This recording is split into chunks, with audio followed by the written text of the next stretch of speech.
Hello, it's 4 o'clock. We're going to start on time because you're here on time, and we appreciate that. I want to call this meeting to order, and let us say the Pledge of Allegiance and get started. The young lady who brought donuts today, so our student trustee.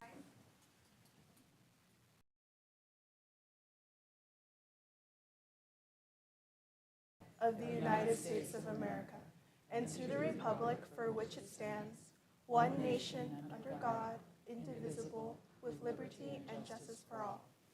Thank you, Ms. Lee.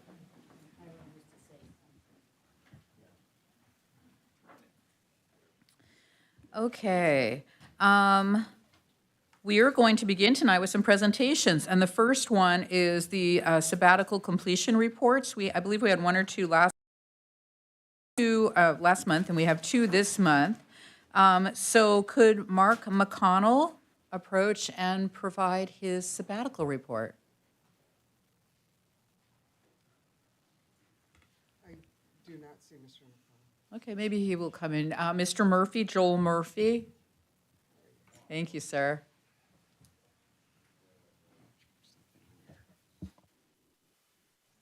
Hey, thank you very much for that. So I do want to present my sabbatical report, and I'm doing it kind of like the students with my cell phone. And so achievements, so I studied critical thinking for a semester. I took classes at Long Beach State, which I'm actually continuing to do, really enjoying that. As Dr. Smith, recently retired from our research office, used to say, we learn from our failures as much as we do our successes. My conception of how to address critical thinking was flawed in many ways, as I found out from my colleagues in the English department at Valley, my friends at College of the Desert, Long Beach City College friends, and of course professors from Long Beach State. Critical thinking cannot be fairly assessed by a pre and post-test scenario. Critical thinking is something we need to work on each day. Thus, my sabbatical plan was seriously flawed in many benefits to the students. 101 classes and one section of English 087. They're getting a boatload of critical thinking activities on a weekly basis, from readings in one of the most difficult textbooks that's available to teach 101, to studying dozens of logical fallacies, creating arguments with premises and conclusions, to understanding the difference between a valid and a sound argument.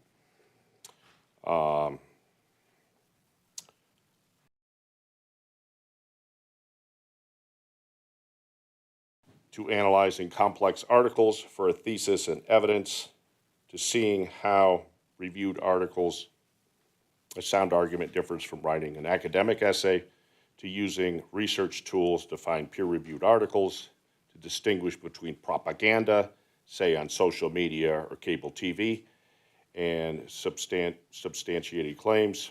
Our students are now engaged in critical thinking on a regular basis, online and in face-to-face classes. So what are the benefits to the college? I've begun discussions with both the English and philosophy departments at Valley on how best to teach critical thinking. At least 2 textbooks for English 101 engage students in terms of critical thinking. And as I'm now using both textbooks, I'll be able to determine the results of those textbooks, how effective they are for the students to use by their reactions and, of course, the assignments and everything. Not just a text, so the pedagogical work needs to be done as well as assignments, addressing critical thinking. Canvas is certainly useful in sharing modules or weekly assignments using critical thinking. I'm testing out these modules on Canvas this semester in 3 sections of English 101. I plan on sharing the Canvas modules with interested English and philosophy faculty. So benefits to the college faculty. As a result of this sabbatical, I've changed textbooks for English 101 and have had to rethink and redo most of my Canvas shells to engage students in critical thinking. I now ask students and even colleagues, what's your argument, instead of that's a valid point. I continue to take philosophy classes at Cal State Long Beach and realize I have so much to learn. At age 60, I'm truly trying to be a lifetime learner, but it is oh so difficult. I've also been finding myself very sympathetic to new students at Valley who come to us not knowing what we teachers are trying to get at. In conclusion, I'd like to thank the board and our union for negotiating sabbatical leave and for allowing me to complete this project. It has, in some, been an eye-opening experience for me as well as a regional one. Thank you very much. Thank you, Professor. I understand Mark McConnell is here. Mr. McConnell, could you come up and give us your sabbatical completion report, please?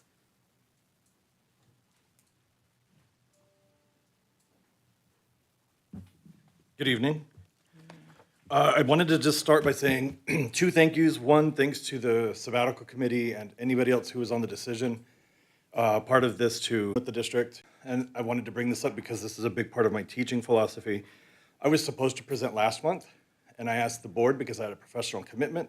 I was at a gig, and I appreciate the board letting me continue that. I think music teachers that are still active in the professional field tend to make better music teachers. I find that true of the performing arts in general, so I really appreciate that. What I did on my sabbatical was wrote a series of materials for music theory and music piano courses at Crafton, and I did prepare a statement. So I'm gonna kind of go a little on and off script. I wrote this book specifically for my students at Crafton. I did not try to write a universal, publish it and get it out to the whole world, universities and colleges included book. I focused specifically on our students, and that's not how most music theory books are written. Most of them are focused on a very specific nature of music students. So a little background, our students are different, and Crafton students as well as just community college students in music are different. Your typical music student starts training at about 6 or 7 years old. It's very much, I often compare this to football. People don't walk into UCLA anymore at 18 and just join the team if they didn't do Pop Warner and middle school and high school. Music students tend to have a very similar background. Our students, on the other hand, tend not to have that. And so a lot of them are people who have a very strong desire, very strong intellectual curiosity, but they're 18 and they're a decade behind their peers.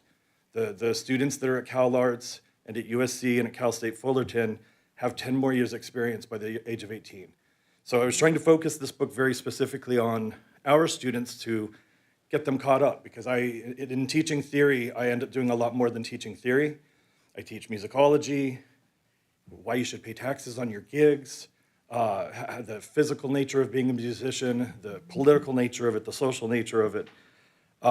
In my theory class, I oftentimes have students that if I compare them, and this is why I produced a textbook, to a student who would be at somewhere like Cal State Fullerton or Long Beach, who comes in with really strong knowledge, strong performance skills.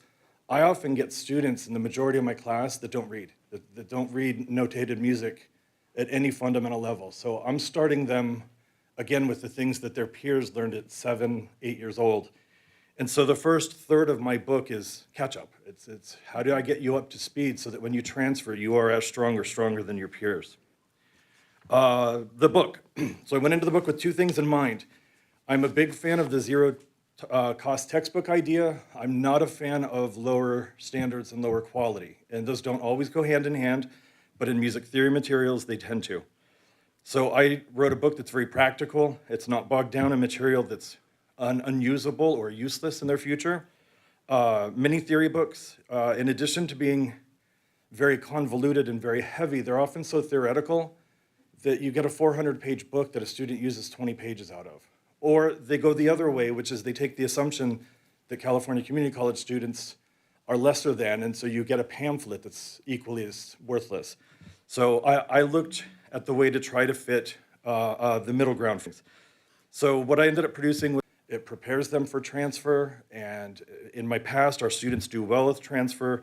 They transfer into good schools, they do well. Places that can do things like challenge their theory courses and make them take them over, places like U of Redlands, who holds that right. Our students do really well going into that program. And so I just basically put together a textbook that they can take with them that really prepares them for what they're going to be doing and what they need to do. I also wrote some piano materials, and I wrote a series of piano pieces because there's a real gap in piano education. There's a lot of the fundamental music that's, for an adult, kind of tedious. It feels like you're playing Mary Had a Little Lamb. And then you jump right into, here's Beethoven, good luck. And there's really nothing in between. And so I started this project with the intention of writing between 5 and 7 pieces. And since the semester started, it's now up to 9. And they are intermediate pieces, longer in length than what you see in most adult piano books, shorter in length than most literature. Beethoven piano sonatas are often 12 to 15 minutes. So these are pieces that are in the 2 to 3 minute range that have a difficulty level that will make a student progress, but also are doable and playable and something that they don't need to spend 2 years on. And we've got a piano class right now, and I have several students working on those pieces, and it's been kind of exciting to hear that. Benefits to the district. I wanted to close with just a small statement on this. Sabbatical is a very important event. I think it should be taken very seriously. I am not, parenthetically, I'm not saying that we do this, but we should never give sabbaticals for people to just disappear or go on the couch or just relax. That's not what a sabbatical is. So I really tried to make sure that I was doing something that provided value. So in addition to the fact that a student coming through our program now is going to save $600 or $700 in textbooks and yet not have a suffering of quality. They're going to have a good product that they can come out of. I provided piano students an ability to progress in a reasonable way and not get into the challenging music that frustrates them and oftentimes pushes them away from the instrument. But in addition to all of this, writing a theory book forced me to go back to when I was a student and what it felt like to be 18 and 19 years old and looking at this material and thinking, even if I spoke Latin and read Latin and Greek, I would have no clue what this is. And it made me really consider, as a teacher, what am I teaching, why am I teaching it, how am I teaching this? It sounds cliche, but the project has made me reinvestigate my own interests in teaching in a way that I think are bound to make me a better teacher for everybody I teach from here on out. So there are some measurable things. I can show you how much a music major is going to save by not having to buy textbooks, but I think the much less measurable but much bigger impact is that I really feel like my students have a better teacher out of this. And for the rest of my career, I think that's going to affect things. So thank you for allowing me to present, and I really appreciate the opportunity to do this. Thank you, Professor McConnell. Professor McConnell, real quick before you go, I just wanted to thank you. I really enjoyed actually reading your report. That education, when I was able to achieve a minor in music. And so reading your report brought me back 25 years to sitting or experiencing music theory classes and trying to go to the deep recesses of my brain to remember all the notation for diminished seventh chords and then half diminished and all of that as I was going through. So thank you. It was a fun experience for me. I'm glad, because it isn't for every. Sometimes that class is not the same great experience. Sometimes it can be a horrible experience, and that's really why I'm trying to do people like you coming out of that class. So thank you. Thank you. All right. We have a couple presentations this evening. The first one is on early retirement incentive. Chancellor, would you like to introduce the presentation? Yes, thank you. Most recently, we sent out information announcing a early retirement incentive plan for our employees across the district. And for the finer details of that plan, I've asked and Vice Chancellor Hannon to kind of review the details and the implications. So please. Thank you. Good afternoon, everyone. To begin the presentation, you have a board item for your consideration tonight, and that is the approval of the early retirement incentive plan, as the Chancellor mentioned. This is just a very quick summary, or to give context as to what's going on. There you go. Okay, there you go. Okay, there you go. One of the things that we have been doing, and as you already know, we try to plan ahead when it comes to the financial matters of the district. We have known that in 24, 25 will be the last year of the whole harmless, and we have been planning for that for quite a while already.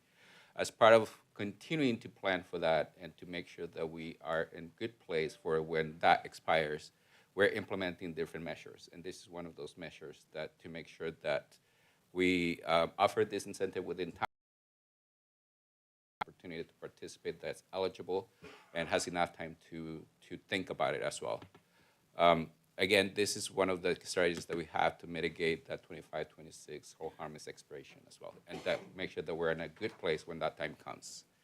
The eligibility for this plan is that employees need to be at least 55 years old, and they need to have a minimum of 5 years of service with the district as of June 30th, 2024.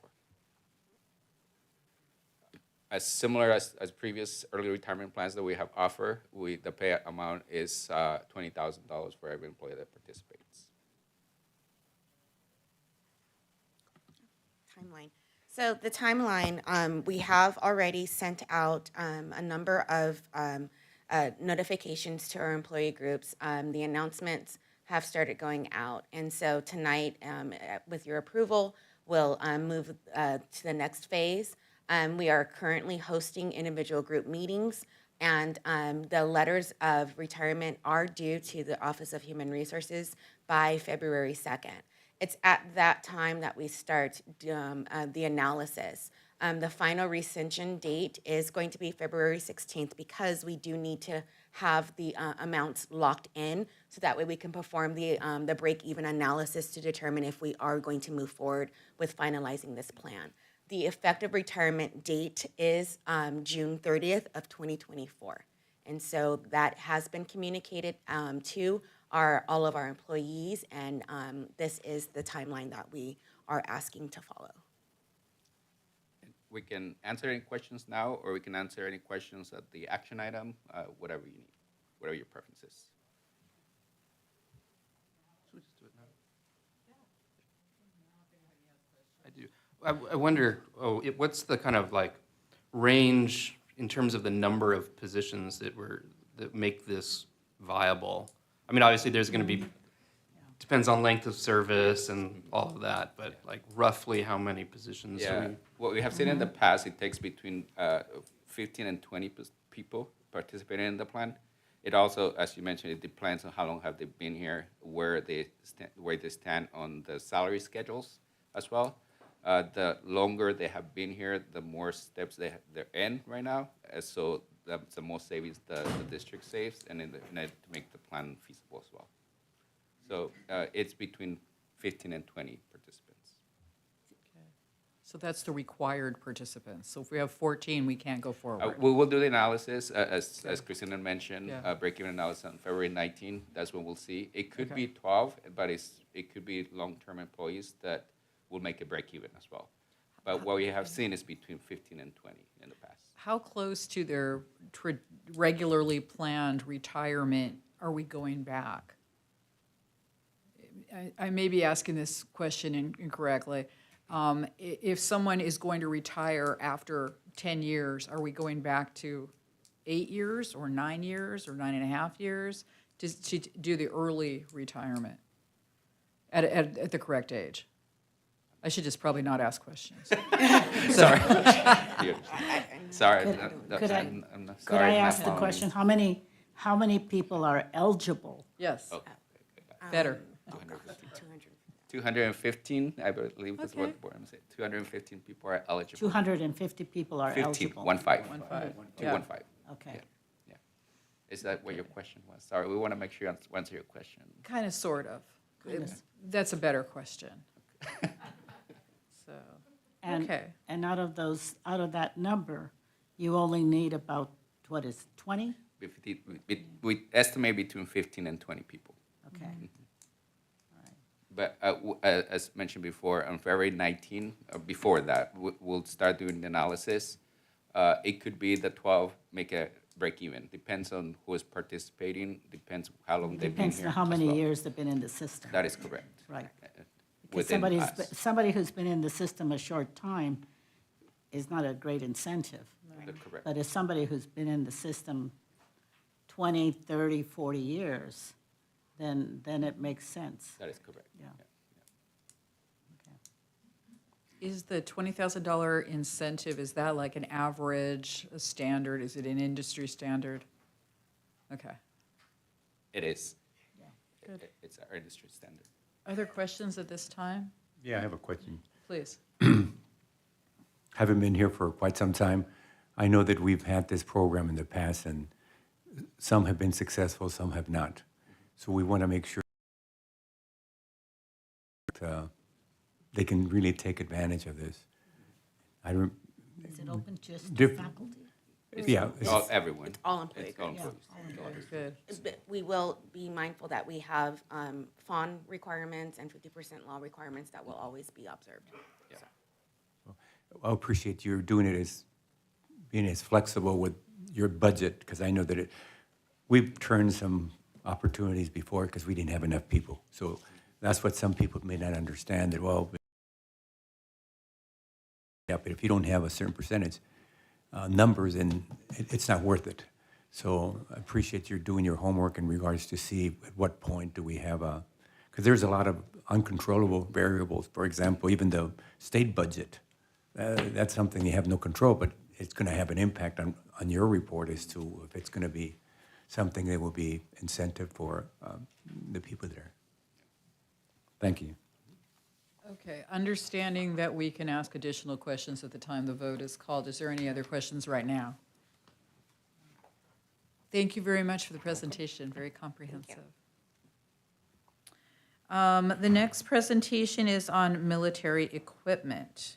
This is the same equipment we talked about before, or we're just renaming equipment? That is correct. We have a gentleman here that'll give a little bit more about the details of the action item before us. Good evening. I'm John Bakit with Atkinson, Anderson, Loyal, Root, and Romo, and with me is Tiffany. Please introduce yourself. Tiffany Guevara, Director of Human Resources. So as we briefly discussed at a couple of meetings ago, before you today for your vote is going to be a military equipment policy. And as was stated earlier, this is as a result of new legislation that has codified a definition for military equipment. Many of the items included in the list of military equipment in use for your police department. There are only 2 items which fall under that new definition. They have been in existence and in use with the police department for over 6 years. And those include the patrol rifles and the beanbag shotguns.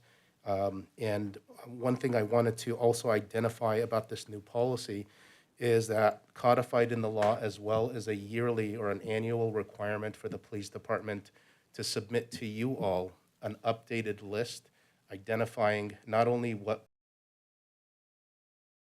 if it has been used, how it has been used, and if they are requesting additional equipment. So there are some safeguards built into this process, and there's accountability to the board on an annual basis that nobody can get around. And I believe that that covers the military equipment policy that you'll be voting on, and just wanted to know if there's any questions that you all have for me today. Questions? I do. Trustee Reyes? In the past, our college has been very active in terms of obtaining equipment, not just military, but we have relationships with all federal agencies. And I recall that we were very instrumental in getting a helicopter. And of course, they told us we couldn't do any, marketing or recruitment with a helicopter. But the whole purpose of that was we have an aeronautics program, and we were able to use that helicopter, donate Army for Valley College for aeronautics students. Are there such things you deal with broader, or just I see you're emphasizing a lot the security, like the police and so forth, but this goes beyond that. Are you able to help us with something like that? Because we do have a relationship with all federal agencies. And so anyway, we did get the helicopter. We had to get special permission to get it from Long Beach to here. And it was used, and our students were able to take the engine apart and put it back because that was part of their lab. Are you able to help us with that or get us some ideas? Because I think that's a very important and for our students in all areas. Certainly. So I have not come across a situation where a school district was allowed to use a military helicopter before, but I will tell you that the intent of this law, legislative intent, was to ensure that police departments are not bringing in tanks into school departments or any police departments without the knowledge of the boards or the councils or whatever the case may be. So as it relates to your question, I don't believe that a helicopter that doesn't have a combative purpose, no firearms installed or anything to that effect, would fall under the definition of military equipment under here. But if there were a situation, that is something that would be brought in front of the board, and the board would be able to approve it with any limitations such as, great, you can have the military helicopter, but you have to remove the missile launchers or something to that extent. Yeah. See, I figured that you were zeroing in on the police. I'm not talking about that. I'm talking about wider. So perhaps we can have a conversation or follow up, because there is some opportunities from the DOD, Department of Defense. We've gotten some money. We've got equipment. I don't know if you want to do that extra work, but anyway, I appreciate that. I wasn't dealing strictly with the military for police and all that. I'm talking about for broader. Understood, yes, I could certainly assist at any time. Thanks. Are there other, yes, Sutoshi? Yeah, I just have a question. I was looking over the list of military-grade weaponry. I understand that currently it's only the shotgun, the beanbag shotgun, and then the AR-15. But I was seeing that on the list included in the definition, included like weapons that shot calibers of 50 caliber and up and so forth. My question is more in terms of the procurement of these weaponry. What exactly is the procedure when a police department for a campus wants to procure additional weaponry that fall within that definition? Got it. So yes, the definition in here is pursuant to what's found in the government code under Government Code Section 7071. And generally the way it works is, this law is fairly new, by the way. It's only been on the books for about a year and a half or so. So the procurement process would be when we submit the annual update of the, not the exhibits, but the attachment to the policy that provides the inventory, a statement would be made or a request would be made to go in front of the board for the board to approve that this additional equipment is being requested or we're seeking to procure this equipment. And at that time, further discussions can be had as it relates to the criteria that we discussed last time around. Is it necessary? Is there something else that can accomplish this goal, and so on and so forth? Sure. Other comments or questions?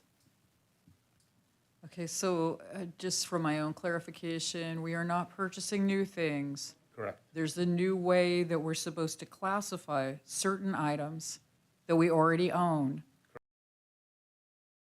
Military equipment, and this is simply to help us understand what is meant there, but we are not adding tanks and missile launchers today. That is correct. Okay. I just wanted to be 100% sure. Thank you very much. My pleasure. Were there other questions, comments? Thank you, My Ben. pleasure. Have a good evening. Thank you. Thank you. All right, moving on to public comments on agenda and non-agenda items. Pursuant to Board Policy 2350, any speak to the Board of Trustees, either on an agenda item or on other matters of interest to the public that are within the subject matter jurisdiction of the board, and therefore any board and before any board action is taken. Comments must be limited to 3 minutes per speaker and 20 minutes on the same or substantially similar subject, unless a majority of the board votes to extend the time limit. As a matter of policy, members of the board may not discuss or respond to matters raised during public comment unless the matters are properly noticed for discussion or action in open session. If you have a question about access or if you require accommodation to participate in the public meeting, we ask that you please contact the Chancellor's office as far in advance of the board meeting as is possible. So Chancellor, do we have any public comments? We do. We have 4. We have 4 public comments, okay. It's probably the order that they came in. So the first one, and I'm going to apologize in advance for messing up anyone's names. Caleb Castaneda.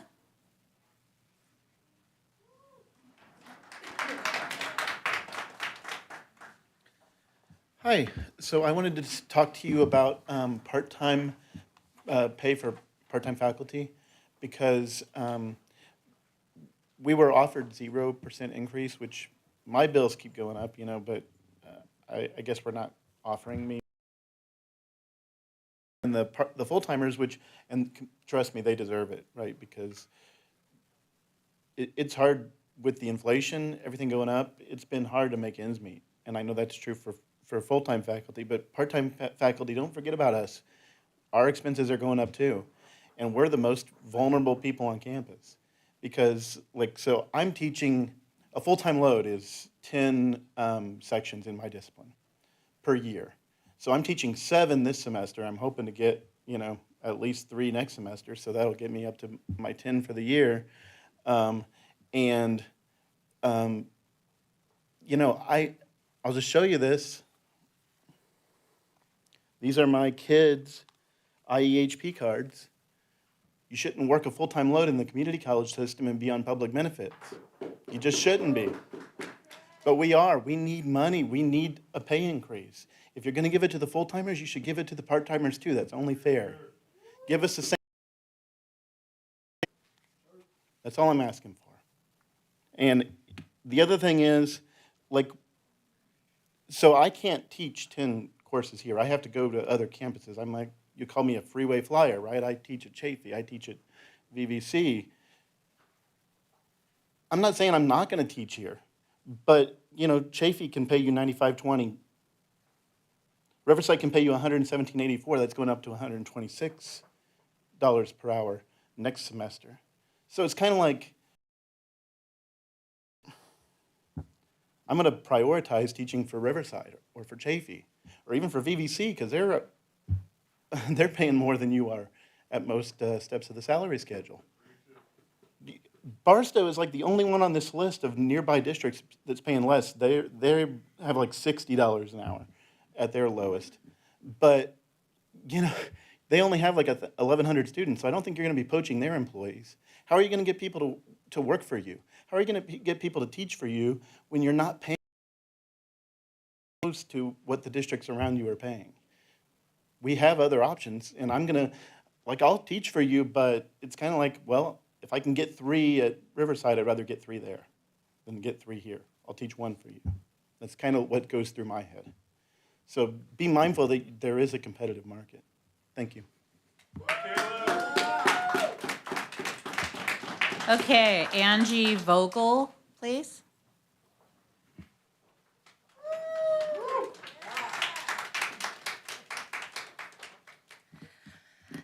Greetings, and thank you for the opportunity to address you today. My name is Angie Vogel. I'm a full-time faculty in the nursing. I am the department co-chair and the assistant director of nursing at Valley. I'm currently in my 3rd academic year, and I'd like to revisit the ongoing conversation regarding the topic of lab and lecture parity for the sciences, with a specific emphasis on health science and nursing. In nursing, our courses require extensive on-campus labs, as well as long days in the hospitals, 10 to 13 hours apiece. These labs take place off campus. They require acute hospital settings. They necessitate additional class preparation off-site, one-on-one instruction with students, and the implementation of very unique lab safety features, because we are dealing with hospital isolations and bloodborne pathogens. Our faculty recognize the lectures. It is important to know institutions like RCC, MSJC, and Mount SAC already have acknowledged the extensive nature of these intense teaching labs and have granted full parity to their staff. While I've outlined the importance of your careful consideration of these equitable pay practices, I'd like to impress upon you the urgency that has compelled me to come here today. I advocate on behalf of our students and our program. Throughout the ongoing pandemic, our program here at SBVC has endured some long-lasting consequences. In the last 3 years, we've had faculty attrition ranging from 25 to 50% every academic year. We have also had several, like 6 different leadership changes in the last 5 years, and we are approaching a workload that is more than 30% of the neighboring associate degree programs in our area. These are red flags that the NCSBN, the National Council for State Board of Nurses, has identified for program deficiencies. Theoretical, but right now, Valley has posted our lowest NCLEX score in a decade at 73.33%. We have, actually today I was working on an improvement plan to support our reform to go to the Board of Registered Nursing so that we can sustain our program and keep our doors open. So our endeavors to support our faculty and by extension our students, we urge you to grant lab and lecture parity without delay. Students cannot decision. Our faculty invest 100% of their time and effort into promoting student success, and their compensation should reflect that equitably. I wholeheartedly thank you for your opportunity, and I encourage you to make a positive impact on our students and the nursing in our community.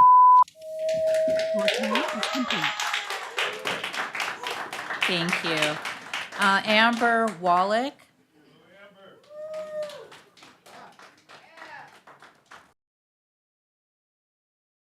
Good afternoon. My name's Amber Wallach. I come from a legacy of teachers. My father taught at San Bernardino Valley College 45 years as full-time faculty member in English, and then another 5 years as an adjunct faculty member. My mother was 20 years in the Child Development Department as adjunct faculty member, and I'm on my 26th year here at Valley College.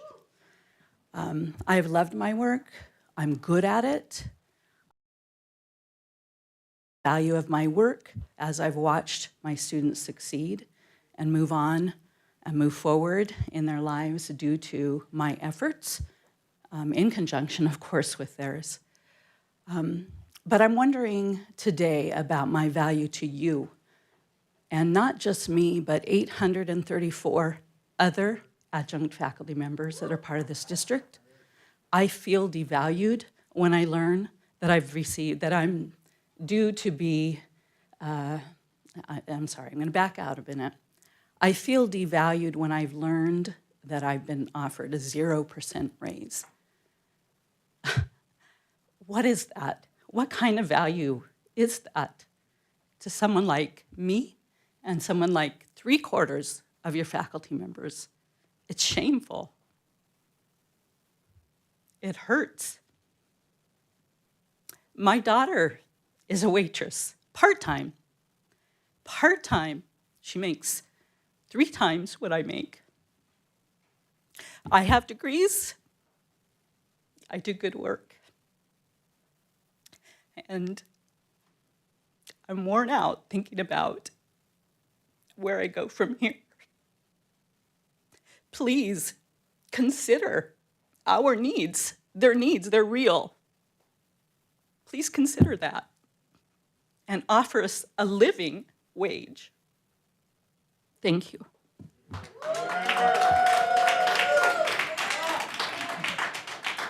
Jesse Lemieux.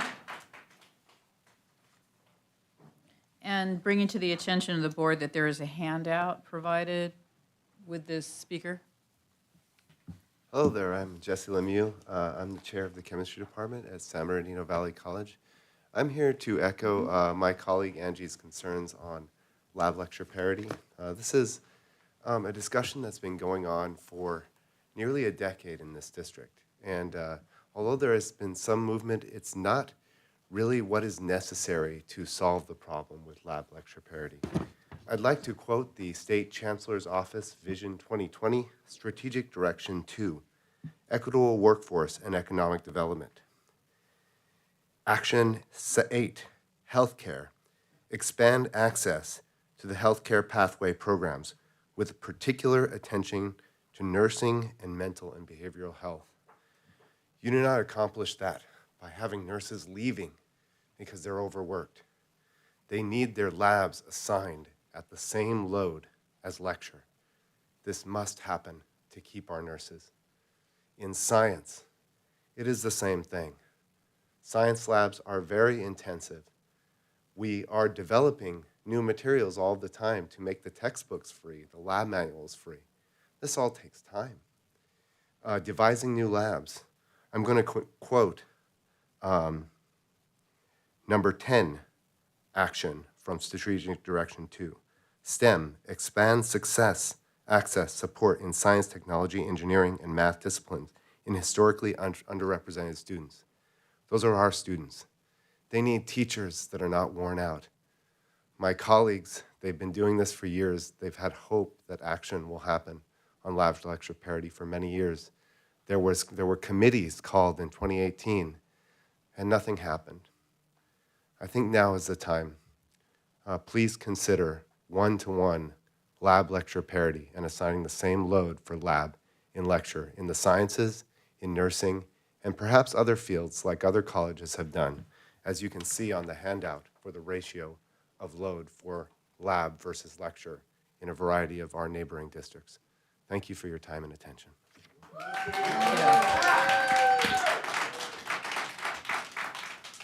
Okay, moving on, item number 4 is clarifications. Is there any staff clarifications needed? Vice Chancellor Hannon. Vice Chancellor Hannon? Good evening. I would like to make two clarifications to some of the information that was just given. In regards to our lecture lab parity proposal, a proposal to the CTA team on October 20th, and this was following valuable discussion that we had with our senates. Part of the discussion included nursing and clinicals, as they have already been called out of the contract, and we do have an opportunity to expand on those definitions. The district is currently awaiting further discussion and perhaps a counter proposal from the CTA team. I would also like to point out that we are still looking at wages and implementing our new fair share formula. The formula represents an amount that was given for all unit members to disperse, not just some unit members. And so that amount was to be dispersed amongst all unit members. We are currently working on reviewing that formula and the amount that has been allocated to ensure we provide fair wages for all employees. Thank you. Are we able to ask questions of the clarifications? Did anyone have questions of the clarifications? Just wanted to be sure. Thank you very much. All right, moving on to item number 5, approval of minutes in regards to the October 19th, 2023 meeting. May I have a motion and a second? Moved by trustee Harrison, second by trustee Reyes. Any discussion on the minutes? Then I need to take a vote. Student trustee Lee, how do you vote? Student trustee Ruiz Martinez? Aye. Trustee Gonzalez? Aye. Trustee Harrison? Aye. Trustee Longville? Aye. Trustee Reyes? And with trustees Williams and Houston not with us this evening and will not be called in future roll call votes tonight unless they magically appear, the chair votes aye. Okay, moving on to recognitions and applause cards. Let's recognize and applaud the recipients for extending their extra work. Okay.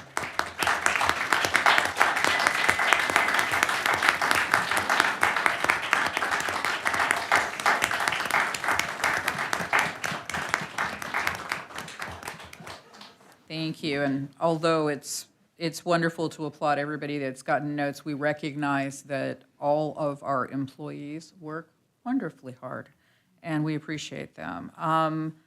Moving on to item B, retirements. Chancellor? Yes, in your agenda, you'll see a retirement from Bernardino Thormer. Forgive me if I mispronounce the name. Ms. Thormer was an administrative clerk at Valley College. She submitted her letter of intent to retire after 8.5 years.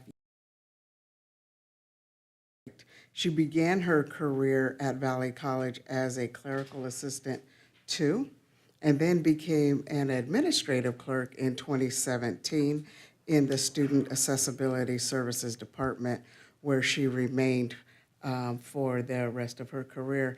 And we just really thank her for all of her years of service to our students. So when you see her, please give her our thanks.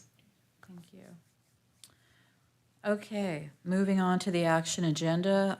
Item A is the 2023 Sustainability Plan. May I have a motion and a second so we can have discussion? So moved. Second. Okay, so moved by trustee Gonzalez, seconded by trustee Longville. Yeah. Is there any discussion? Hearing none, oh, yes, please.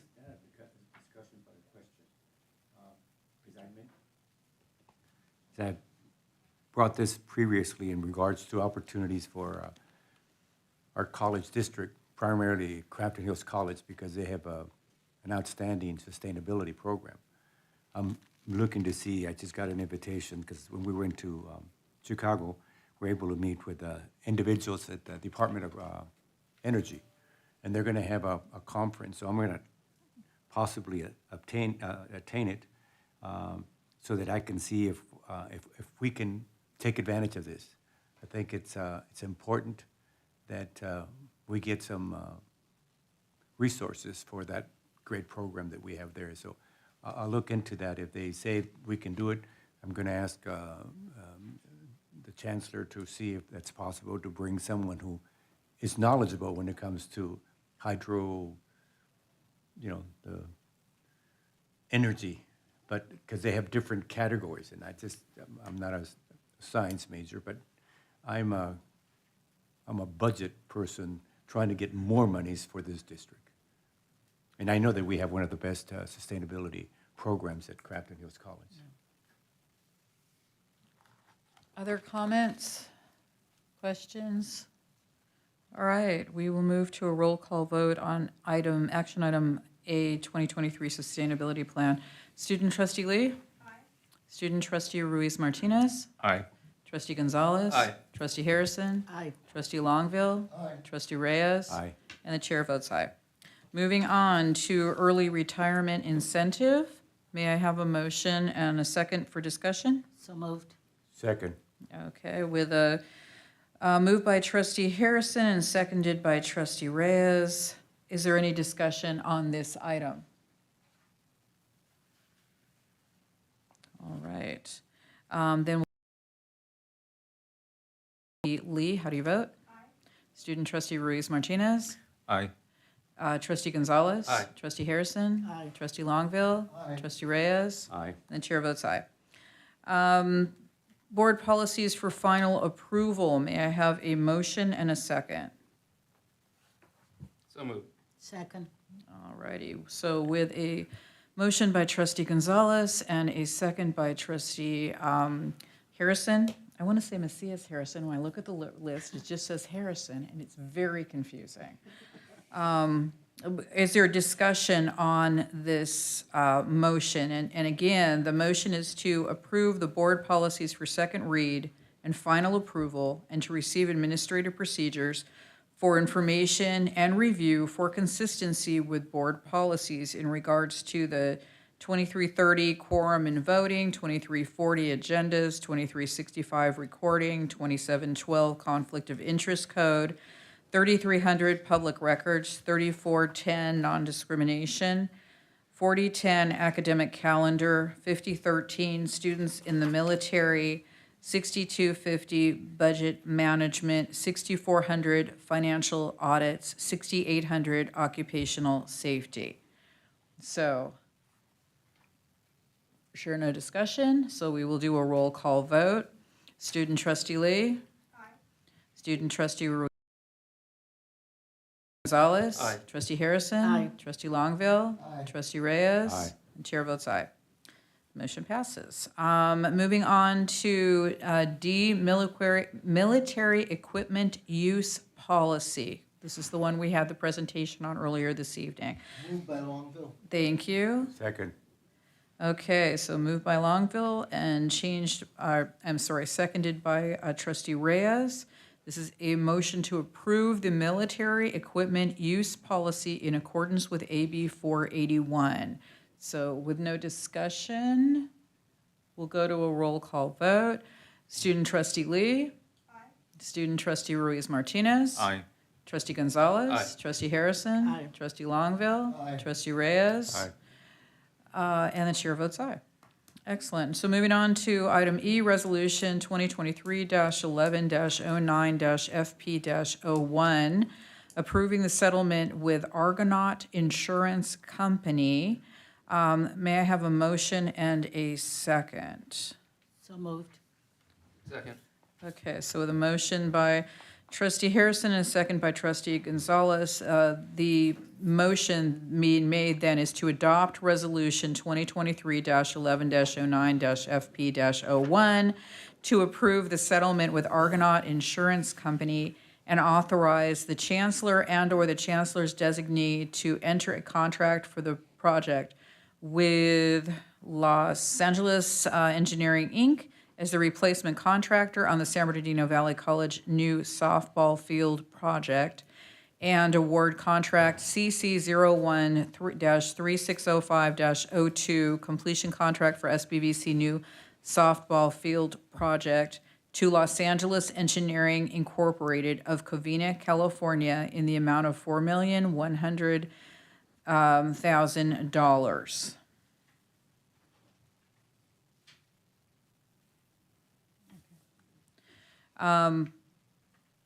No discussion on this. Then we will move to a roll call vote. Student trustee Lee. Aye. Student trustee Ruiz Martinez. Aye. Trustee Gonzalez. Aye. Trustee Harrison. Aye. Trustee Longville. Aye. Trustee Reyes. Aye. And the chair votes aye, so that also passes. Okay, moving on to the consent agenda. Do note the consent agenda is expected to be routine and non-controversial. It'll be acted upon by the board at one time without discussion. Any member of the board, staff member, or citizen may request that an item be removed from this section for discussion. Are there any items to be pulled from the agenda? I move adoption of the consent calendar. Of the consent agenda? I have the consent agenda, excuse me. Is there a second? Second. Thank you. So with a motion and a second, and no discussion, we can move on to a roll call vote. Student trustee Lee. Aye. Student trustee Ruiz Martinez. Aye. Trustee Gonzalez. Aye. Trustee Harrison. Aye. Trustee Longville. Aye. Trustee Reyes. Aye. And the chair votes aye. The consent agenda is approved. All right, moving on to reports. There was no legislative meeting today, so the assumption is there is no legislative report? There is just minor things that I want to commend our college district for having given us an opportunity to take some students to Chicago. They were able to meet with some of the people there, including some of the secretary of the various departments, and proud to say that they learned a lot, and they're very active, and their attitude is very professional, with understanding that they've been asked, because of their participation, a couple of them were asked to participate with a discussion with the Vice President, Kamala Harris, in regards to what's going on at the community colleges. So I must say that I was really impressed with our students, and especially Michelle, you did such a fantastic job that I'm going to turn it over to her to talk a little bit about her experience. This is what San Bernardino Community College is all about: getting students involved, having to participate, and they do a wonderful job. So we treat people. Not that many college districts do this. I think we had more students, and representatives from our area. I believe we had close to 50, Angel, if I'm not mistaken. We even took a picture and all the other individuals. So again, but part of that is going to be the participation and the growth that is taking place on our students. So I want our faculty members to be proud of the students that you are educating, and they're coming out. She wants to take over my position next year, possibly. But anyway, Michelle, would you like? Can you please participate? Share your thoughts and your experience, your positive experience. Yes, so I thought Haku was a really wonderful experience, not only as a student, but also a student trustee. I had the opportunity to connect with faculty and my constituents at Crafton Hills and meet people from Valley College, as well as, schools from across the country. It was really great to kind of start and foster new connections with those people, as well as deepen in previously made connections. I also had the opportunity to meet Lena Rodriguez, who is the Senior Vice President for Policy and Government Relations at Haku.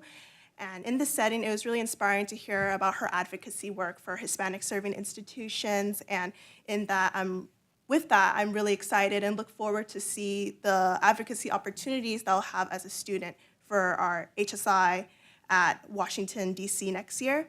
In addition, it really widened my perspective of the Latino student experience. With one of the panels that I was in, which featured Chancellor Rodriguez, kind of bringing attention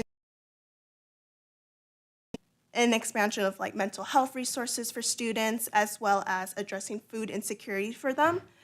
Furthermore, as a student, there was a lot of opportunities to talk to recruiters for jobs and schools, and I spoke with many of them and learned a lot of opportunities and internships coming up for the summer, and I'm excited to apply to those.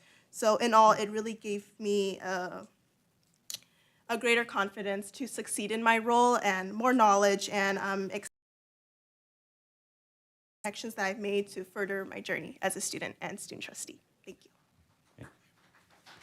And to finish that great report that Michelle just presented, keep in mind all faculty members, since we have some good faculty members, are given an opportunity to recommend paid internships in Washington, D.C. for 10 weeks.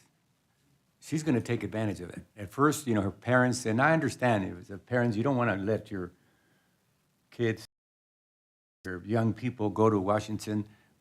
They organize the dormitories, they pay them and all that. So great opportunities. And again, this is an opportunity that our district, thanks to the leadership of our chancellor, we are giving these opportunities.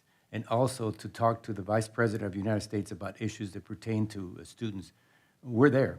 We're very proud. I've said it before and I'll say it again. Our community college district is a one with vision. And if we only districts are doing in regards to what we're doing for our students and faculty, you would be very impressed. So I conclude my report in a very positive way. Thank you both. Board Finance Committee. Thank you, Dr. Verzo. I'd like to begin by sharing that on Monday I had the privilege of joining Chancellor Rodriguez, Executive Vice Chancellor Torres, and Assistant Vice Chancellor Rodriguez as part of the presentation team for the district's bond rating exercise, the results of which will have significant impacts on the sale of Measure M and Measure CC bonds in support of the district's major construction projects. And it was a really valuable learning experience in addition to being very important experience for the district moving forward. In today's meeting, in preparation for the coming fiscal year in 2024-25, the Board Finance Committee reviewed the annual calendar, which has been prepared for presentation at the December 8th Board of Trustees meeting. And we found that the board item will be in order as it was planned. The commercial properties are currently at 86.13% occupied with consistent fiscal performance, and we have scheduled a tour for the Board Finance Committee of these commercial properties during the December 8th Board Finance Committee meeting, and all trustees are invited to attend. We are on target to exceed our 4% goal, and we're projecting it to be at just over 7.85%. Currently with enrollment, we're at 59% of the 2023-2024 academic year target, which is similar to the same time frame during the pre-COVID time. And then finally, I just want to call the board's attention to the quarterly activity report for the first quarter of this fiscal year, which you should have received, so you can see what it is that we're up to And that is my report. Thank you very much. All right. Regional and state boards, I understand there's no report from the Board of Governors or the Joint Power Authorities. That's correct. Thank you. Chancellor's report. Thank you, Dr. Veriso, and good evening, everyone.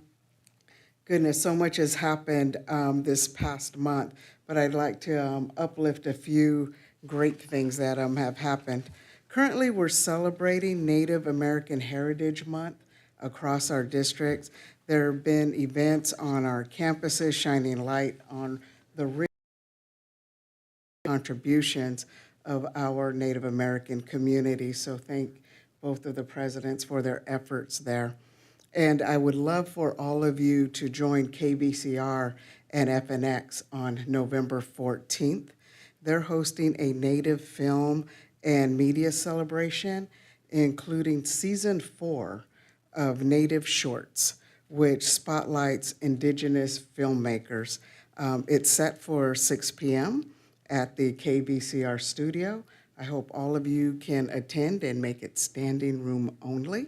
It'll be great to connect with the creators that are behind these films.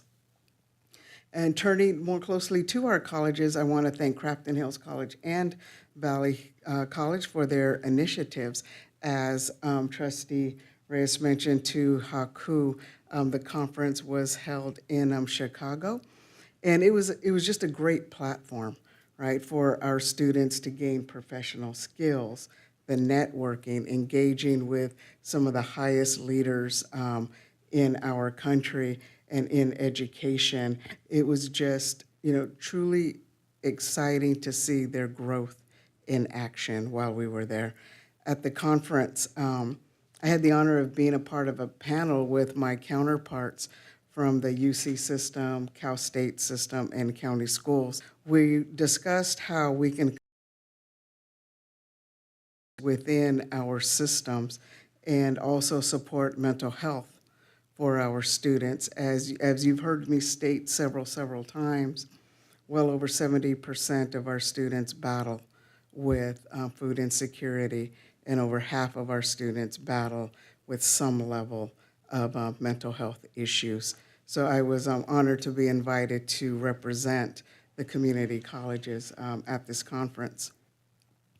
I'm also pleased to open up the summit for Growing Inland Achievement, where we focused on streamlining the journey to college for our Inland Empire students.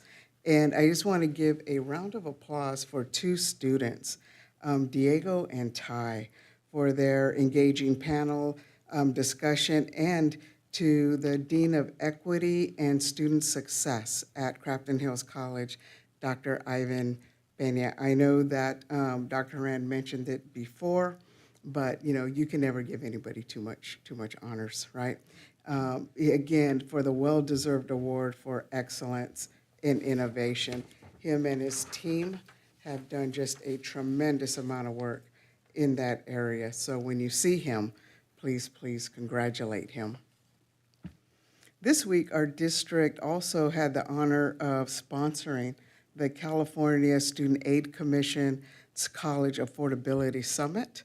It was held in Riverside, and during the summit, we previewed the new and simplified FAFSA and the California DREAM Act application that's coming this December, which promises to make this far easier for students to complete. If any of you have ever filled out the FAFSA, or you know how complicated it can be, this is a real game changer. And we talk about reducing the barriers to resources for our students. This is huge. And I want to give a big thank you to Veronica Lehman, Director of Financial Aid at Crafton Hills College, for representing our community college system, not just our district, but the system, and speaking from the main stage about how we're guiding our students through the financial aid process. And a very special thank you to our Associate Vice Chancellor, Angel Rodriguez, for representing our district at the summit. He spoke on a panel about how our district is tackling student hunger. He also discussed how we're working with the County of San Bernardino to make applying for CalFresh much easier for our students, again, reducing the barriers for our students and hopefully closing the achievement gaps. And lastly, one of our very own students from San Bernardino Valley College was honored with an invitation to the White House this week, and I'm sure Dr. Fontella is going to mention that. Yes. In fact, I think they just landed back home about an hour ago. So we're excited to have representation in the White House. And again, thank you to Dr. Fontella, Vice President Thayer, and Dean facilitating that event for our student. What an honor. And finally, as we mark Veterans Day, I want to take a moment to recognize not only all of the veterans in this room and on this dais. Thank you for all of your service, for everything that you do and have done to ensure our freedoms, and to thank all the veterans throughout our communities. So thank you very, very much for your sacrifice. And that is my report.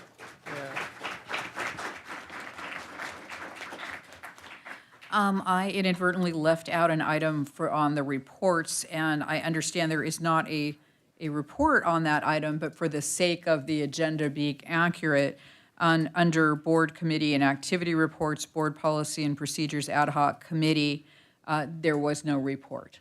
So for the, yeah. Unless you really want one. Would you like one? Excellent. Thank you very much, Chancellor. Okay, moving on to represented groups. The first is Crafton Hills College Academic Senate. There'll be no report. I believe a written report was submitted. Oh, excellent. Thank you. Crafton Hills College Classified Senate. There'll be no report. Okay. Crafton Hills College Associated Students.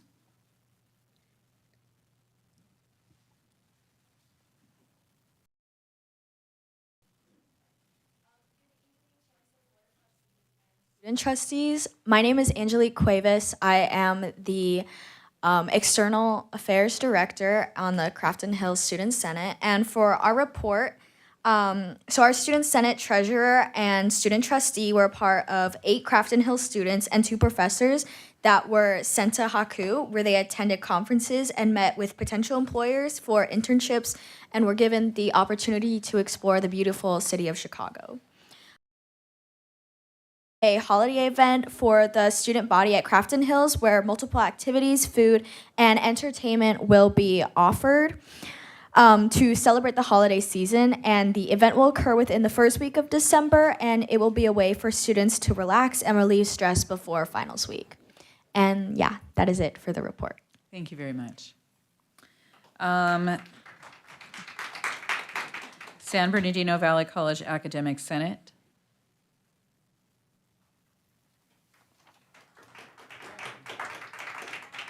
Madam Chair, before our Senate President speaks, may I ask the board if they would allow the Senate to a few extra minutes for a resolution that they plan to read for your consideration? Okay with that? How do my colleagues feel? Absolutely.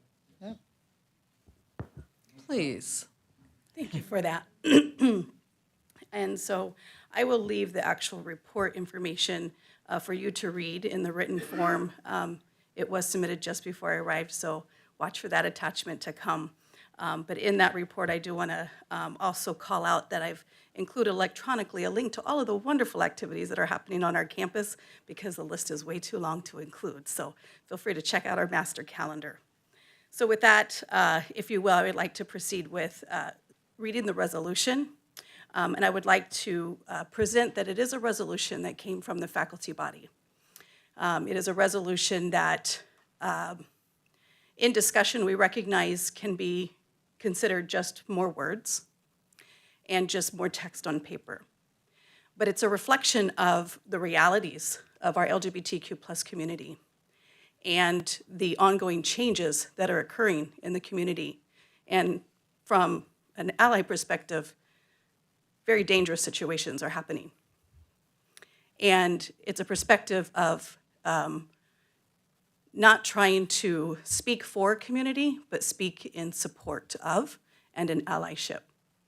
So that being said, I will read Resolution Fall 2301 in support of the LGBTQ+ community rights and needs for safe spaces. Whereas San Bernardino Community College District, SBCCD, has declared to positively impact the lives of our students, the well-being of their families, and the prosperity of our community through excellence in education and training opportunities with the goals to eliminate barriers to student access and success, be a diverse and equitable, inclusive, and anti-racist institution, and be a leader in addressing regional issues. And as reflected in San Bernardino Valley College mission and values, to foster an environment of meaningful learning and belonging for our students, employees, and the community, value a campus-wide climate that is student-focused, value and appreciate diverse cultures and human experiences. Whereas an increase of 520 anti-LGBTQ+ bills at the time of this resolution introduced to local and state legislative bodies nationwide has occurred, with over 220 of those bills specifically targeting transgendered and non-binary people, and other LGBTQ+ measures, including library book banning and educational textbook selections that reject the existence of LGBTQ+ people. Whereas the local LGBTQ+ community throughout our region is experiencing anti-LGBTQ+ actions, including mandatory disclosures of chosen names and non-binary gender identity to non-affirming stakeholders, which have proven to be harmful. Whereas there is an increase in hate crimes, oppression, and inflammatory speech towards LGBTQ+ people nationwide. Resolved, the SBVC Academic Senate and faculty members acknowledge the current realities of the LGBTQ+ community, which is experiencing increased marginalization, the removal of rights, and anti-LGBTQ+ legislation, and by reaffirming a commitment to ensuring our campus establishes safe spaces for the LGBTQ+ community that is welcoming, inclusive, and allows for the development of community support and connections. Resolved, the SBVC Academic Senate and faculty members commit to encouraging, promoting, and engaging in advocacy in support of the LGBTQ+ community through collaborative efforts with the SBCCD, SBVC leadership, the impacted community, and constituency stakeholders.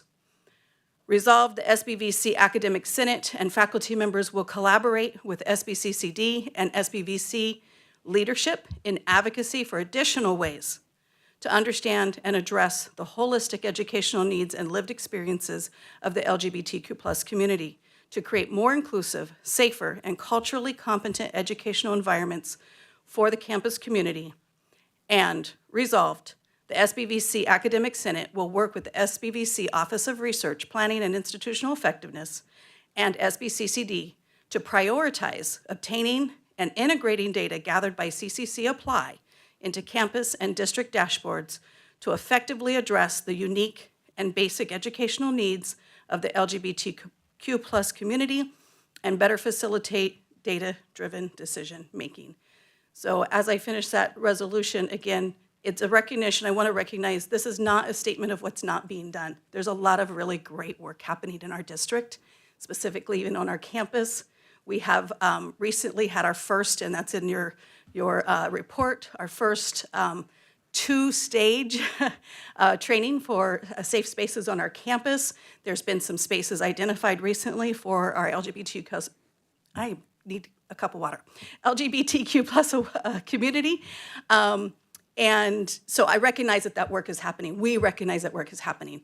But this is a resolution for continued work and expansion of that work and recognize the importance of that. So thank you. I appreciate it.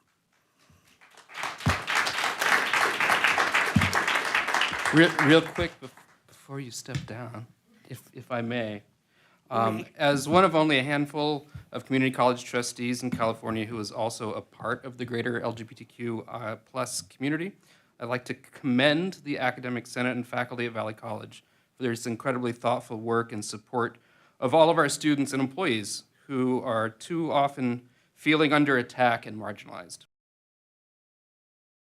Involved in creating this resolution and for your leadership in this critical issue in a challenging time.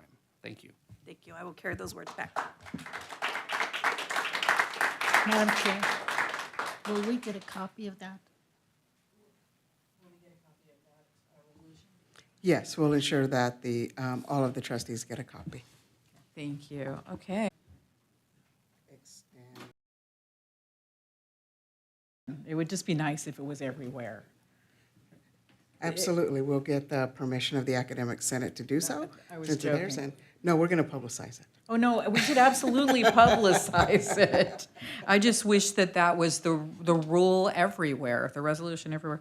Okay, never mind. I'm just going to read what they put down in front of me and stick to that. San Bernardino Valley College Classified Senate. That's my report, okay. San Bernardino Valley College Associated Students. I do not see. I will be Would you? providing the Thank report you. on their behalf today. Thank you, Actually, sir. it's a very brief report, as I know that everybody wants to go home right now. But so members of the Associated Student Government for San Bernardino Community College had the opportunity to attend Haku with their fellow students from SBVC. It was a great crowd. Opportunity for many students, in addition to various opportunities to network with professionals from both the public and private sector, and in addition to information pertaining to possible internships for them to go ahead and apply for.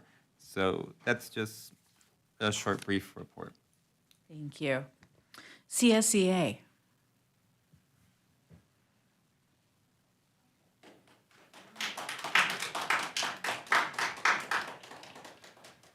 Good evening, everybody.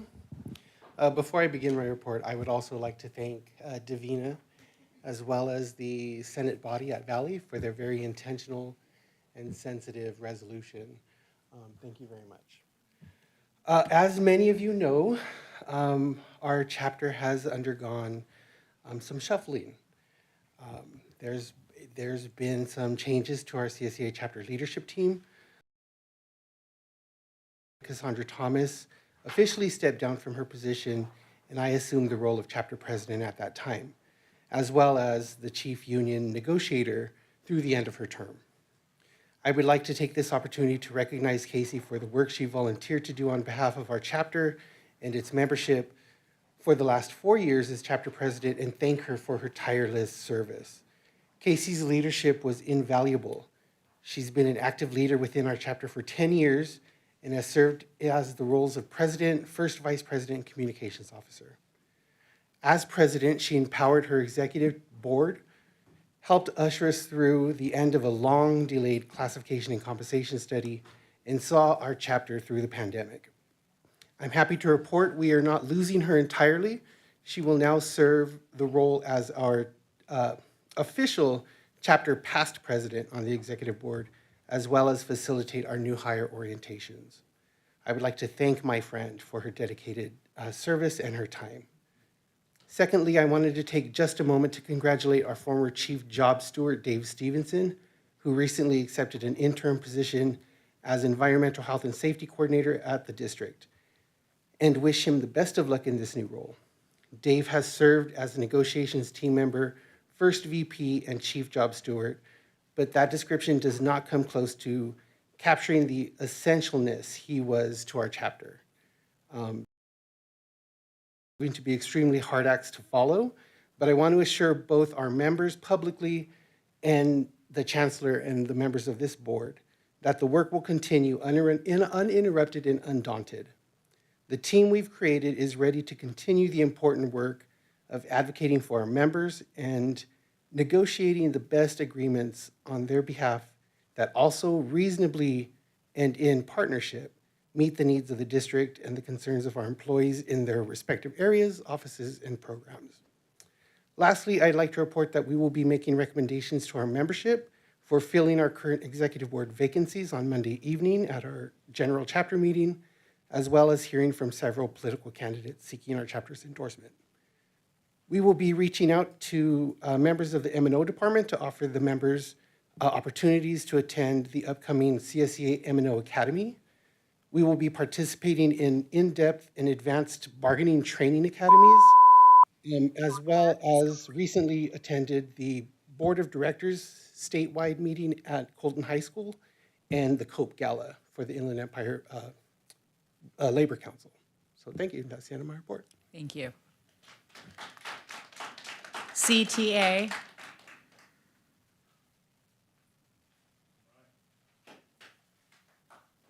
Hey, everybody. I'm Ryan Bartlett, full-time rep over at Crafton for the union, and I'm here to discuss some of the crucial issues that our district faces and that many speakers have already previously discussed. First off, for the second year in a row, the district is proposing a 0% increase in wages for our 835 part-time faculty members who make up more than 75% of the entire faculty. When we asked about terms for part-time faculty, the district basically said you can take it out of the full-time increase if you want.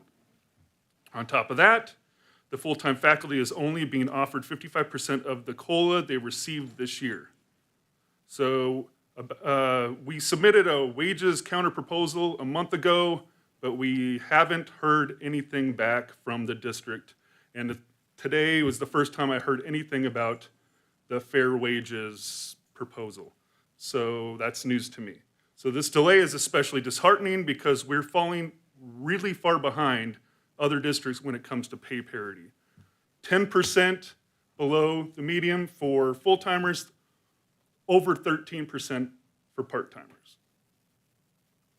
So while our district mission statement emphasizes equity for students, we also need to address the fair treatment of our faculty members, especially part-timers. Many part-timers in our district aren't making livable wages, and it's pushing them to consider opportunities in other districts that appreciate their hard work.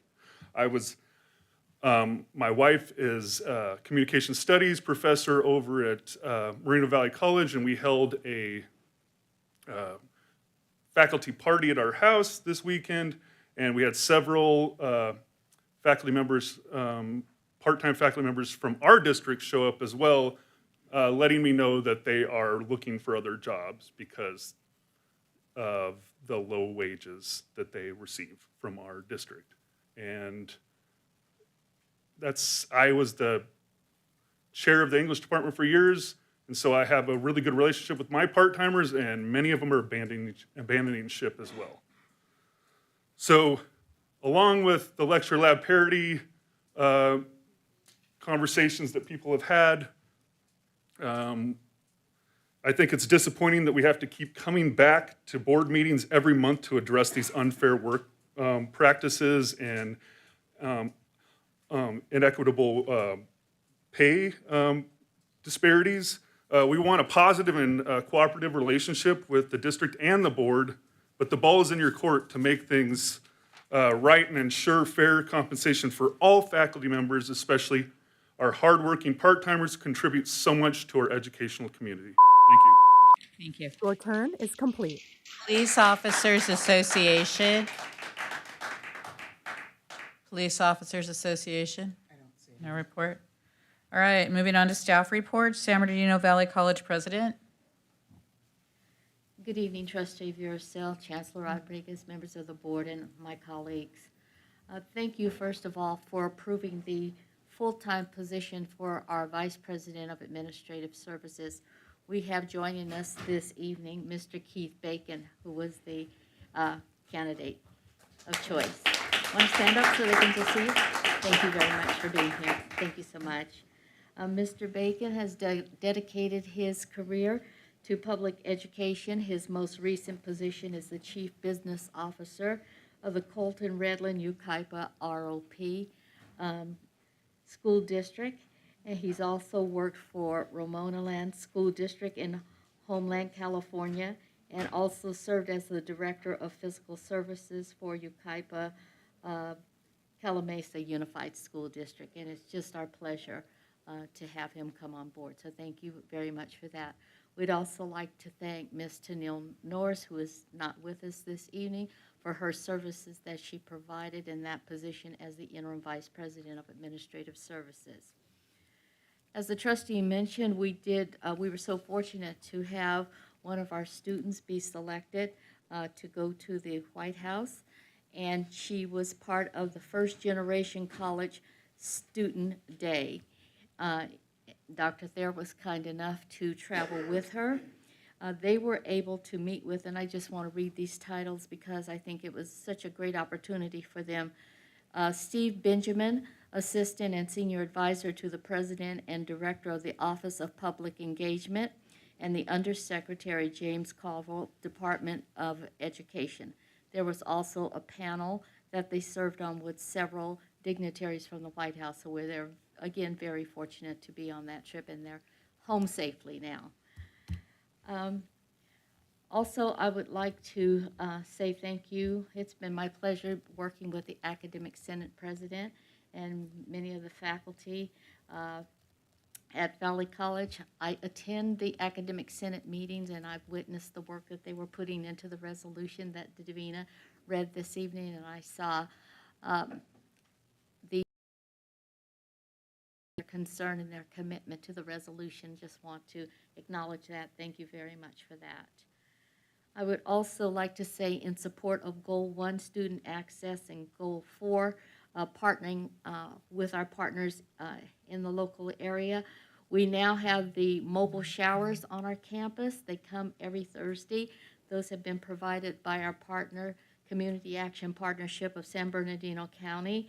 And it is obvious that the students needed the mobile showers and the washers and dryers because they are lining up to use them, and we're very happy to make that service available to them. Also, Your turn is complete. 100 turkeys to give away to our students, and we are very thankful to them for doing that. Thank you very much.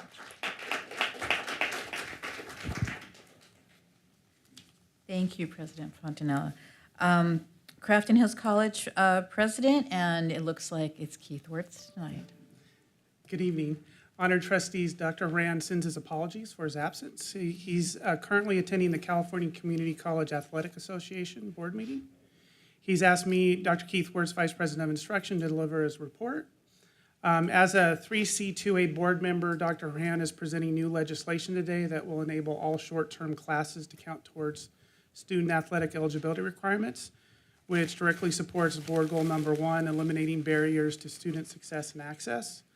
The existing 3 student athletes at a significant disadvantage compared to the rest of the student body. So they're required to take classes the entire semester, and this will allow them to just take short-term classes that aren't meeting during the competition time.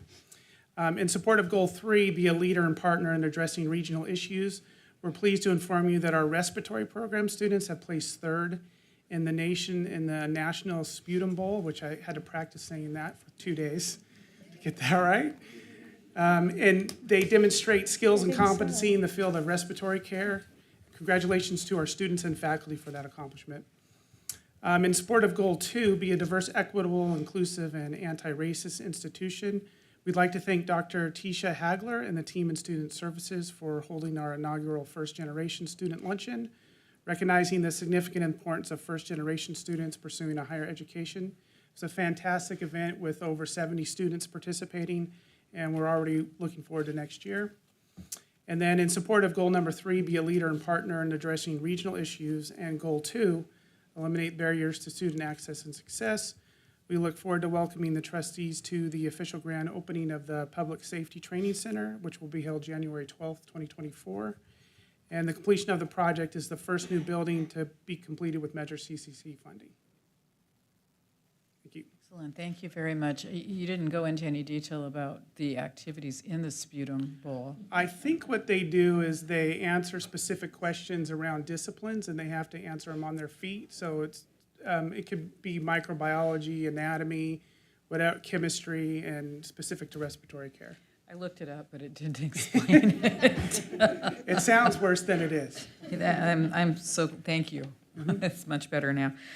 Executive Vice Chancellor. Just a couple things, if you don't mind. I'd like to thank Chancellor Trustee Gonzalez and Associate Vice Chancellor Rodriguez for one of the goals that we're trying to do is achieve upgrade on one of our ratings, which is the S&P. So I think your help and your assistance and your presence there will help us hopefully achieve that goal. It is a tremendous experience to have that knowledge. So thank you, all three of you, for attending that. Second thing, as you know, we have been engaging in KVCR, open KVCR to the community. We have been, with the leadership of Connie Leyva, we have been doing a lot of great work in opening KVCR to the community. The Chancellor mentioned the event that is happening next week, but we also like to send you the invitation as well for Operational Gobble, which will happen on Saturday, November 18, beginning at 8 a.m. If you come, Connie will give you a T-shirt saying that you helped. So come on over, put it to your calendars. It will be love to get your assistance as well to distributing turkeys as well. And then lastly, thank you for approving the appointment of Vanessa. Vanessa is here. Thank you so much. She will help us in the position of Community Engagement Manager as part of, again, of opening KVCR to the community and our students as well. So she will be working on those two capacities. So thank you. Thank you. I have a question. Sir. Jose, you're being a humble person. What does it really go over there and your company to give us a better rating? A lot of times people that are not involved with the housing or own property like I do, and 1%, 2% of something, when you're talking about hundreds of millions of dollars, it means a lot. I'd like for you to just, without going into, what are we talking about in regards to the savings so that people can see? I mean, that's why I said that we have a college district that from the top to the bottom, meaning classified. What does that really mean? Sure. Without going into a lot of detail, because later on you'll do it. But I appreciate that. That's, we're saving money. Yeah. So definitely. So the credit, the rating, it happens every single time we sell bonds series, and what it is, think of it as your credit. The higher credit you have, the better interest rate you get when you go and apply for a loan. That's kind of how it works the same way. So when we go, we meet with two agencies, S&P and Moody's, and we want to get their credit rating for our district. So when we sell the bonds, we get better, more people wanting to buy our bonds, and also better interest rates as well. So the taxpayers pay less when we pay it back. So that's pretty much what the purpose is. They evaluate us in 3 criteria. One of them is the region where we are. If the Inland Empire is growing, the region that we serve, is it growing? Does it have capacity to serve the debt? The second one is the financial strength of the district, which I can tell you have a lot to do with that and the decisions that you have made over the past few years. They're impressed with that. And then the third one is the management of the district, which includes the board of trustees as well. Yeah. They asked us, do they make decisions unanimously when it comes to financial decisions? So that's the 3 criteria, and the more strong we are, again, the better is for everyone, the taxpayers as well. If I recall last time you did something like this, it came out because I think it was during an election time for some people. We were able to save, if I recall, between $25 to $30 million for taxpayers. Now, if you tell that to the taxpayers, they're going to say, you're doing a wonderful job. And these are the stories that it's more money's available for instruction, more monies for other things that our college district has secured. So again, we compliment finance and also for housing. So thank you so much for being the leadership with Diana and her team. We have a great team. Thank you so much.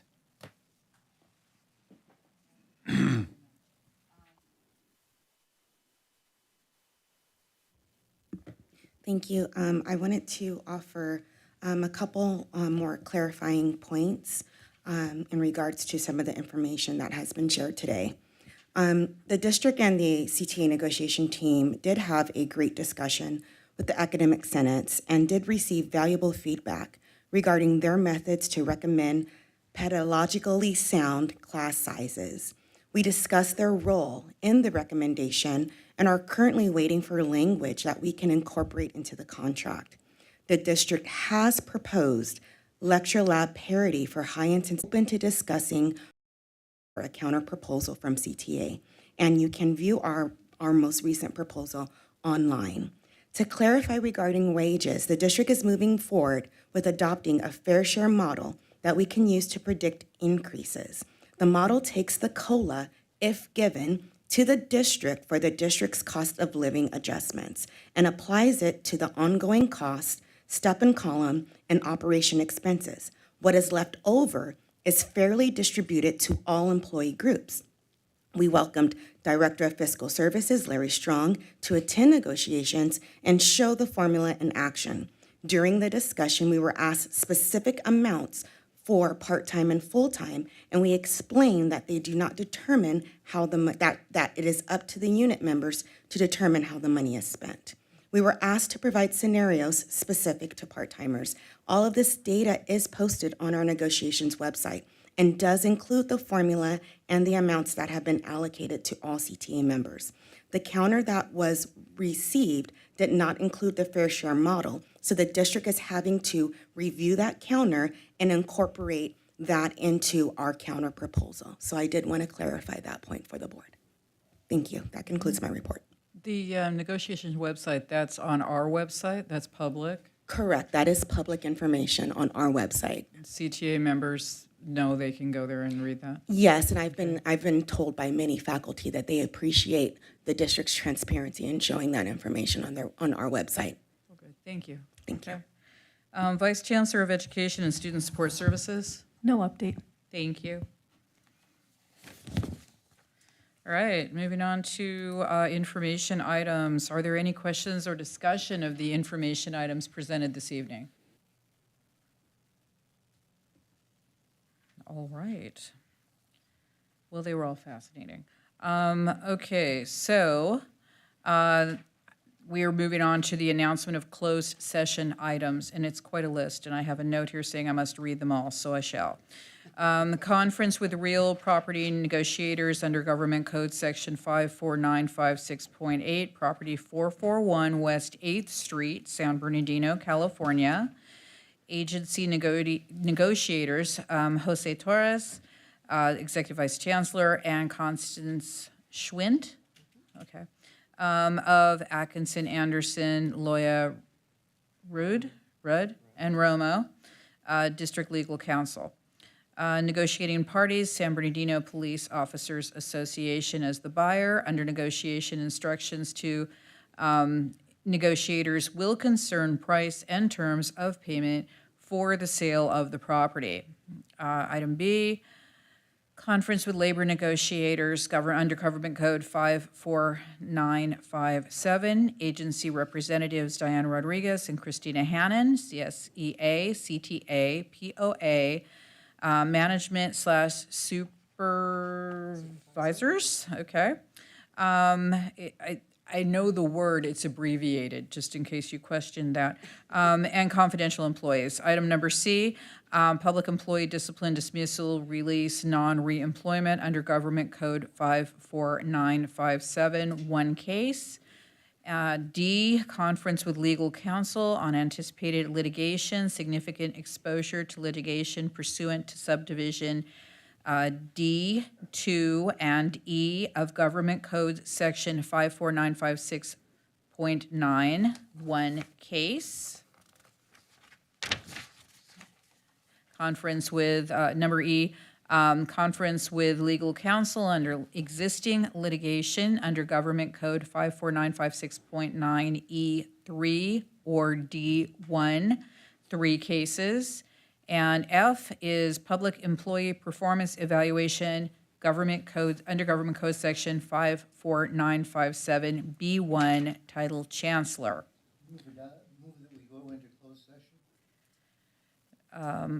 First, we need to ask if there's any public comments on items. Okay, and then there were none submitted. So, at this time, and with the recommendation of trustee Longville, I would like to convene a closed session, and the time is 5:42. And the board will convene to closed session. Thank you.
Okay, so I'd like to reconvene the public meeting. The time is 7:24. And there is a report of action in the closed meeting.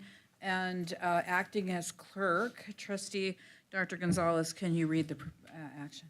The Board of Trustees convened in closed session pursuant to Government Code Section 54956.8 and discussed with its real property negotiators price and terms of payment associated with the proposed sale of the district's 8th Street property. The Board of Trustees voted 5-0 with 0 abstaining to reduce the purchase price by $90,000 for a new purchase price of $635,000 in exchange for the removal of the due diligence contingency by buyer for the San Bernardino Community College District's 8th Street property. The roll call vote was ayes, Viricel, Gonzalez, Macias, Harrison, Longville, and Reyes, with trustees Houston and Williams absent. There were no noes and no abstentions. Thank you, trustee Gonzalez. In terms of adjournment, the next meeting of the board is a business meeting on Friday, not Thursday, but Friday, December 8th at 4 p.m. at the SBCCD boardroom at 550 East Hospitality Lane, Suite 200 in San Bernardino, California. The time now is 7:25, and this meeting is adjourned.